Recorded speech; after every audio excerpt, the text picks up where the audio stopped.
The women who survive the things nobody believes in are the ones who learn something nobody taught them. Welcome. If this story touches your heart, subscribe to the channel and tell us what part of the world you're watching from.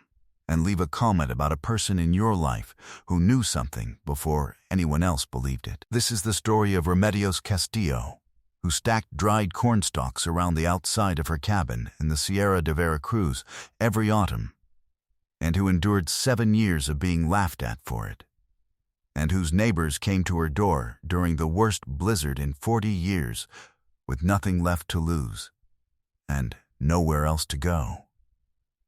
She had been a widow for 4 years when the story begins. Her husband Pascual had died of a fever that moved through the Sierra the winter her daughter was 3 years old.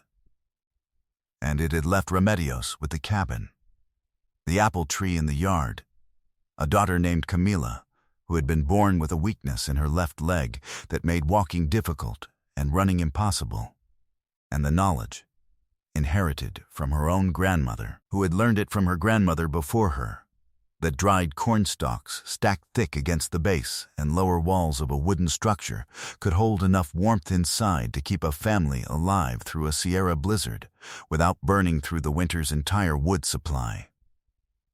Her grandmother had called it the poor woman's insulation. She had not invented it. She had received it from women before her who had understood, through necessity rather than education, what engineers in cities would later confirm with numbers and diagrams, that air trapped in hollow stems does not move, and warmth that does not move does not escape. Remedios had done it every autumn since she was old enough to help with the stacking. She had done it alone since Pascual died. It took 2 full days, cutting the stalks from the small milpa plot behind the cabin, hauling them in bundles, stacking them in layers from the ground up, tying them with twine so the wind could not shift them. Camila, who was 7 now, helped with what her leg allowed. She handed the twine. She counted the layers. She sat on the apple tree root that curved out of the ground like a bench, and supervised with the authority of someone who considers supervision a contribution. The neighbors had opinions. The Sierra community of La Encantada had perhaps 40 families spread across the hillsides above the town of Sico, and most of them were connected by the kind of long familiarity that turns opinions into facts, and facts into the furniture of daily life. Remedios's cornstalk habit had been furniture for years. Señora Petra Alvarado, who lived half a kilometer down the slope, and whose family had farmed the Sierra longer than anyone could verify, said it every autumn with the timing of a ritual, that the widow was at it again, that the cabin looked like a haystack, that it was a wonder the thing didn't catch fire in a dry wind. Her son Gregorio said it louder. He was 28, had opinions about everything, and had once told Remedios to her face, with his mother and 2 other men present, that stacking dead corn stalks around a house in blizzard country was the kind of idea that got people killed. "It's a fire risk," he said, "and it looks like madness." Remedios looked at him with the expression she reserved for things that were not worth the full weight of her attention. "It hasn't caught fire in 3 generations," she said, "and the madness has kept us warm." She went back to stacking. The year that Camila turned 6, 2 boys from the Alvarado family knocked over a section of the stacking on the east wall of the cabin. Not maliciously, they said. They were playing. They had not meant to. And Gregorio came by an hour later, not to offer to help rebuild it, but to say in front of 4 neighbors that perhaps this was a sign from God that the cornstalks were not meant to be there. The 4 neighbors laughed. Remedios looked at Gregorio. Then she looked at the 4 neighbors. Then she picked up the twine and began relaying the section from the ground up, without responding to any of it, which she had learned was the most effective answer available to her. Not because it shamed them, but because it simply continued, which was its own kind of statement. Camila, who was 6 and had been watching from the apple tree root, said, We don't need their help anyway, no, Remedios said. But we wouldn't refuse it. Camila considered this. Then she slid off the root and came to hold the first bundle of stalks in place, while Remedios tied it. The two of them worked through the afternoon in companionable silence. Remedios cutting and lifting, Camila steadying and counting, and by the time the light went orange over the Sierra, they had rebuilt the east wall and begun on the north corner. And the neighbors had gone home, and the mockery had gone with them, and the cabin stood wrapped in its annual insulation against whatever the season was going to send. That was how most autumns went. The stacking, the laughter, the continuation. What none of the neighbors knew was that Remedios had not inherited only the technique. She had inherited the full account of it, written in her grandmother's hand in a small notebook that she kept in the wooden box on the shelf beside the framed photograph of her parents' wedding. The notebook was not a recipe in the kitchen sense. It was an engineering document produced by women who had no access to engineering and had therefore done the work themselves across generations through observation and correction and the specific patience of people who cannot afford to be wrong. It recorded the measurements, the optimal depth of the stacking, the minimum thickness required to retain warmth against different severity levels of cold. It noted the spacing between layers that allowed air to be trapped without permitting moisture to accumulate in a way that invited rot or mold or fire. It specified the varieties of corn whose stalks held their hollow structure longest after cutting, the ones whose walls did not collapse under their own weight over months. It described what her great-grandmother had observed when she first tested the technique against a particularly brutal February. The way the interior temperature of the cabin remained stable through 2 days of blizzard while the neighbors' fires burned through their supplies, and what her grandmother had added in a different ink, 20 years later, works best when the first layer is green and the outer layers are fully dry. The moisture gradient helps seal the gaps. No one had asked about the notebook. No one had asked where the technique came from, or how it worked, or why it had survived 3 generations of women who had every incentive to abandon something that made them a subject of community laughter. The questions that would have required anyone to take it seriously had simply never been asked. Because it is difficult to ask serious questions about something you have already decided is not serious. The morning Remedios did the autumn stacking. She rose before Camila woke. She made coffee, clay pot coffee, thick with cinnamon, her grandmother's proportion, and she stood in the doorway with the cup in both hands and looked at the milpa plot and the apple tree and the Sierra rising behind the cabin, and said a small prayer of thanks under her breath, the way her grandmother had taught her, briefly, specifically, for things already received, rather than things still wanted. Then she set the cup on the apple tree root and picked up the machete. What she did not know yet was that before winter was over, the knowledge in that notebook was going to shelter people who had spent 7 years refusing to believe it was real. The rosary hung above the stove where it had always hung, her grandmother's rosary, small dark wood beads worn to smoothness. The cross turned gold from years of hands. She touched it each morning when she lit the stove and each night when she banked the coals. It was not ceremony. It was continuity. The same gesture across the same object across 3 women's lifetimes. A thread pulled taut between them that did not require any of them to be in the same room. She had Camila's help on the second day of stacking, as she always did. The girl handed twine, counted layers, sat on the apple tree root and supervised. She had her father's seriousness and her mother's stubbornness, which in combination produced a child who decided what was worth doing and then did it completely, without requiring anyone else to agree that it was worth doing. She had adopted the framed photograph from the shelf as a kind of companion. She carried it from room to room during the indoor days, studying her grandparents' faces, asking questions about the wedding that Remedios answered as fully as she could, and that Camila filed away with the focused diligence of someone building an archive. That autumn, after the stacking was done and the cabin stood wrapped in its cornstalk walls and the first cold had come down from the Sierra, Remedios took the notebook from the wooden box and read through it again. Not because she had forgotten any of it, but because reading it was its own kind of maintenance, a way of keeping the knowledge present and specific, and not allowed to soften into vague habit.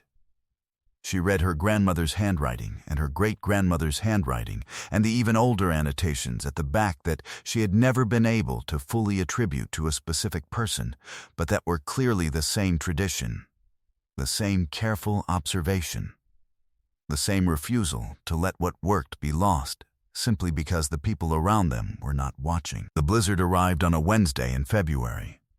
It had been announced, a cold front from the north that the radio said would bring significant snowfall to the Sierra elevations, but the announcement had said significant, not historic, and significant had been enough for most families to prepare adequately and no more. They stacked their wood. They brought their animals in. They settled in to wait it out. By Thursday morning it was clear the radio had underestimated. The snow had been falling since Wednesday evening, and by dawn on Thursday it was still falling, heavy and windless. Which was the kind of blizzard the Sierra feared most, because it did not announce its weight with noise, but simply accumulated, silently, on roofs and branches and the thin structures that people had built on the assumption that significant was the upper limit. By Thursday afternoon, 3 families had lost sections of roof under the weight. The temperature had dropped further than the forecast had suggested it would. The wood supplies, calculated for a significant blizzard, were being consumed faster than planned. Remedios's cabin was warm. Not comfortable. She was not building for comfort, but warm in the specific, serious way that keeps a child's hands from going blue and keeps a woman's thinking clear enough to make decisions. The corn stalks around the base and lower walls were holding the heat inside the way they always had, trapping it in their hollow stems the way her grandmother had described it in the notebook, and the way she had felt it in her body every winter since she was a girl. She had her wood supply. She had her olla of beans on the low heat of the stove. She had Camila in the blankets by the fire with a cup of atoll and the framed photograph of Remedios's parents, which Camila had taken down from the shelf and was examining with the serious interest of a child who has decided that understanding her family is important work. By Thursday evening, the first knock came. It was the Dominguez family from the cabin above. A mother, a father, 2 young boys, who had run through their wood faster than expected, and whose walls had never been thick enough for a cold of this depth. Remedios opened the door. She looked at them for a moment, the mother holding both boys close, the father with his jaw set in the particular way of a man who has come to ask for something he finds difficult to ask for. "Come in," she said. She said it without discussion, without making them explain further, without the pause that would have let them feel the weight of asking. She moved the blankets. She made room. She put more beans on. By Friday morning, there were 11 people in Remedios's cabin. The Dominguez family, mother, father, 2 boys aged 5 and 8. Old Don Macario from the single-room structure on the eastern slope, who was 74 years old, had been alone since his wife died, and whose fire had gone out entirely in the night, the cold having crept under his door in the hours before dawn while he slept. The Reyes family, a young couple married less than a year. Their walls no better than optimism and plaster. Señora Petra Alvarado herself, who arrived at 8 in the morning with her granddaughter on her hip and said nothing about cornstalks and nothing about madness, simply handed Remedios a sack of dried chiles she had brought from her own pantry, and came inside. She sat in the corner nearest the stove. She was quiet in the way of a woman who has revised her position on something and does not yet know how to say it. 11 people. 1 stove. The beans on low heat. the cornstalk walls holding the warmth inside with the patient efficiency of something that does not need to be watched.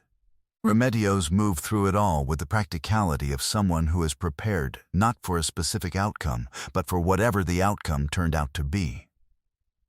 She made a toll for the children. She reorganized the blankets so that the youngest had the most.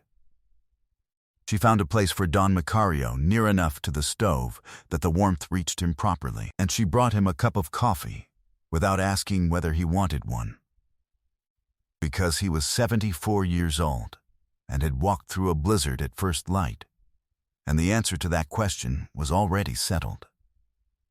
The Domges boys discovered Camila within the first hour. She was 8 years older than the younger one, and 3 years older than the older one, and she received their curiosity about her leg with the even, unembarrassed directness of a child who has already worked out exactly how to handle this particular question. She explained it once, fully, and then moved on to something more interesting, which in this case was the framed photograph she had brought from the shelf, and which turned out to be an effective subject of conversation with two boys who had never seen a photograph from so long ago. The three of them sat on the floor near the window, and she held the photograph while they asked questions she answered, and the morning passed. Gregorio Alvarado arrived at noon. He came alone. Without his coat, he had given it to someone he passed on the slope on the way, which told Remedios something about him that nothing he had said to her in 7 years had told her.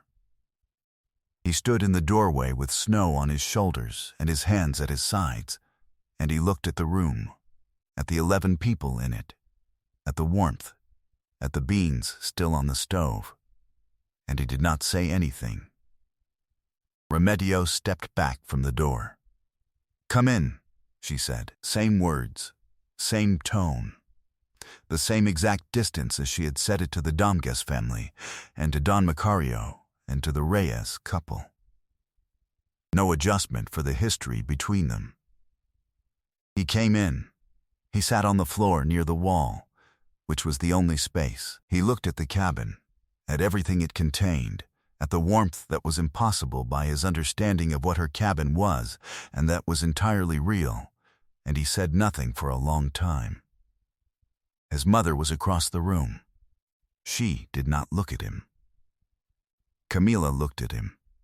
Then she went back to the photograph, what Remedios was about to discover. As the long Friday went on and the snow kept falling outside and the 11 people inside moved through the rhythms of a day spent in close quarters, the children finally sleeping in the afternoon, the adults talking in the quieter register that comes after the emergency has been absorbed, was something she had not known she was waiting to feel. Not vindication, exactly. Not the satisfaction of having been proved right after years of being considered wrong. Something quieter than that, more durable and harder to name. The understanding that the thing she had carried, had been handed, had practiced alone on cold autumn mornings while the neighbors laughed from a distance, had not been hers to keep. It had always been waiting to become everyone's. The knowledge was not a possession. It was a trust. And it had just been delivered. Camila moved through the crowded cabin with the sure-footedness that children develop in their own space. Her left leg working its particular way, distributing cups of atoll to people 2 and 3 times her size, with the focus of someone who understands that what she is doing matters. Old Don Macario watched her from his place by the wall. When she handed him his cup, he said, in the voice of an old man who chooses his words carefully, "You walk like you know where you're going." Camila looked at him. "I do," she said. He nodded. He drank his atoli. The rosary Remedios' grandmother had given her, small, dark wood, the beads worn smooth as river stones, hung on a nail above the stove, where it had always hung in her grandmother's kitchen before it hung in hers. She touched it each morning when she lit the stove and each night when she banked the coals, and each time she touched it, she said something brief to God. Not a formal prayer. more a check-in, the way you speak to someone you trust enough to be plain with. It was not ceremony. It was continuity. The blizzard broke on Saturday morning. The snow stopped. The light came back clear and cold and absolute, the way Sierra light comes back after a storm, as if it had been waiting somewhere just out of reach and had finally found the door. The families left through the course of Saturday, digging out, returning to assess their own cabins. Most had damage. None had what they feared most, cold that had gotten into the animals, or into the very old or the very young, past the point of reversal. They had been warm enough. They had eaten. The children had slept. Señora Petra Alvarado was the last to leave. She stood in the doorway with her granddaughter on her hip and looked at Remedios for a moment, at the cabin, at the walls, at the stalks still standing in their layers outside in the snow, doing what they had always done. "My mother used to do something like this," she said finally. "I had forgotten." "It comes back," Remedios said. Petra nodded. She left. Gregorio Alvarado said nothing as he went. He had helped dig out the path. He had split wood for Don Macario before he left, without being asked, and stacked it inside the old man's door. He did not speak to Remedios directly. At the edge of the yard, he turned back once and looked at the cabin walls, the corn stalks, the layers, the thing he had called madness, and then he turned and went down the slope. The Sunday after the blizzard, the families of La Encantada came together in the yard outside the cabin. Not by arrangement, no one had called a meeting, no one had planned it. They simply came, the way communities come together after a thing that required them, bringing what they had, a pot of something warm, a few extra tortillas. The Domgues boys with their energy already restored. Don Macario in his good coat, Petra Alvarado with the granddaughter who had learned to say Camila's name during the 2 days inside and repeated it now like a small discovery. They stood in the thin winter sun among the apple trees' bare branches and the snow still thick on the ground and the cornstalk walls still standing. And they ate together. And they talked. And the talking was different from before. Less furniture, more foundation.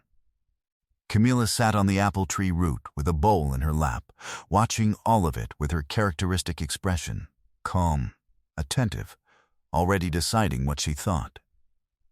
After a while, she looked at her mother and said, "Are we going to teach them?" Remedios looked at the community gathered in her yard, the people who had laughed, the people who had needed her, the people who had come back on a Sunday because they did not know how else to say what they meant. "Yes," she said. "Next autumn, we teach them." Sometimes within someone who appears defeated there is a knowledge that has not yet found its season. Remedios Castillo was mocked for 7 years for something her grandmother had given her, which her grandmother had received from the women before her, which no one had asked about because it did not look like knowledge. It looked like eccentricity, like stubbornness, like a haystack around a cabin on a Sierra hillside. And then the snow fell, and the walls held, and 11 people were warm because one woman had refused to stop doing what she knew was right, even when the laughter was loudest. She did not wait for permission. She did not wait for recognition. She stacked the stalks in October when the season was right, and in February the season answered. Has anyone ever had an unexpected door open for them when all the ones they knew had closed? If this story reached you, leave a comment below and tell us where you're watching from. Like the video, subscribe to the channel, and ring the bell so you don't miss any story. Share this with someone who is doing the right thing right now, and nobody around them knows it yet. Until the next story, a heartfelt embrace from us to you. In La Encantada, they still talk about that February, about the widow's cabin and the cornstalks, and the 11 people who were warm when everyone else was cold. They say it the way they say the things that changed them, quietly, as fact, with a particular respect reserved for knowledge that proved itself when it mattered most.